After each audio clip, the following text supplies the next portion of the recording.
कार्बनिक यौगिकों के रासायनिक गुणधर्म। सबसे पहले हम पढ़ेंगे कार्बनिक यौगिकों का दहन। अपने सभी अपर रूपों में कार्बन ऑक्सीजन में दहन करके ऊष्मा एवं प्रकाश के साथ कार्बन डाइऑक्साइड देता है। इसके एग्जाम्पल है कार्बन ऑक्सीजन के साथ में जलकर CO2 प्लस ऊष्मा एवं प्रकाश देता है। और जो हाइड्रोकार्बन है वो ऑक्सीजन के साथ में जल करके कार्बन डाइऑक्साइड और ऊष्मा प्रकाश के साथ साथ में जल भी देते हैं।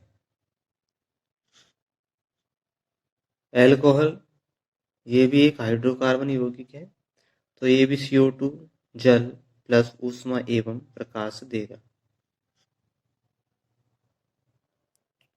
संतृप्त हाइड्रोकार्बन सामान्यतः स्वच्छ ज्वाला देते हैं, जबकि असंतृप्त हाइड्रोकार्बन काले धुएं वाली पीली ज्वाला निकालते हैं जलाने पर।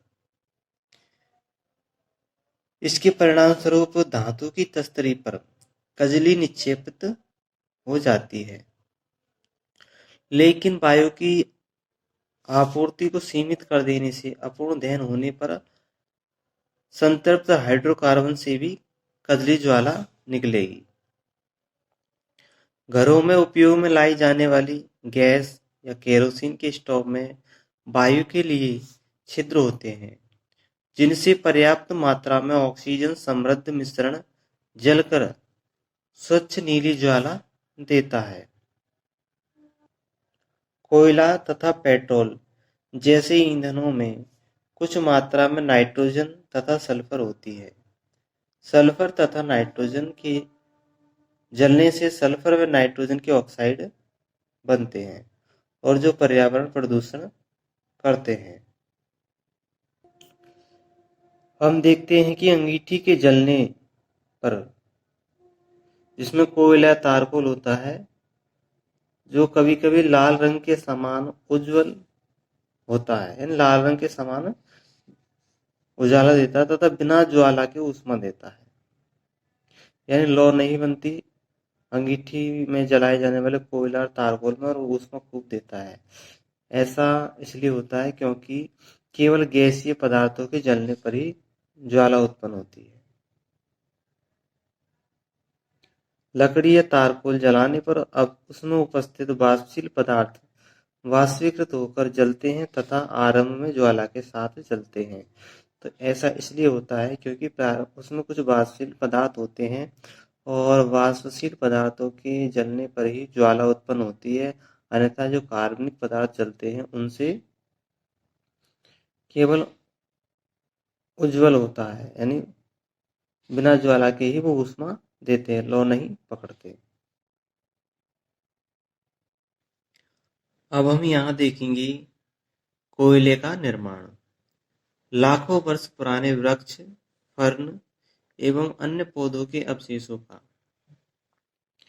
भूकंप कहे या ज्वालामुखी के फटने के कारण ये धरती में चट्टानों की परतों के नीचे दब गए और धीरे धीरे कोयला में परिवर्तित हो गए।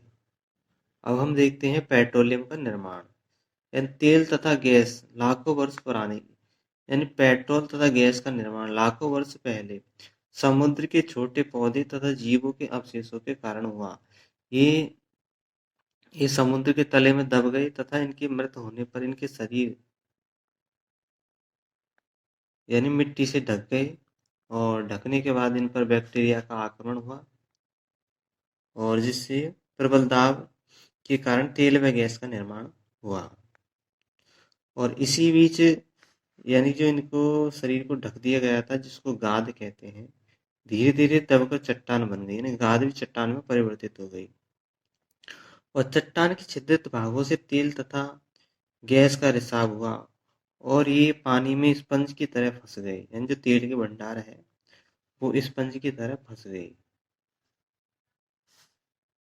और इसी को तो इस प्रकार हम कोयला तथा पेट्रोलियम को जीवाश्म ईंधन कहते हैं।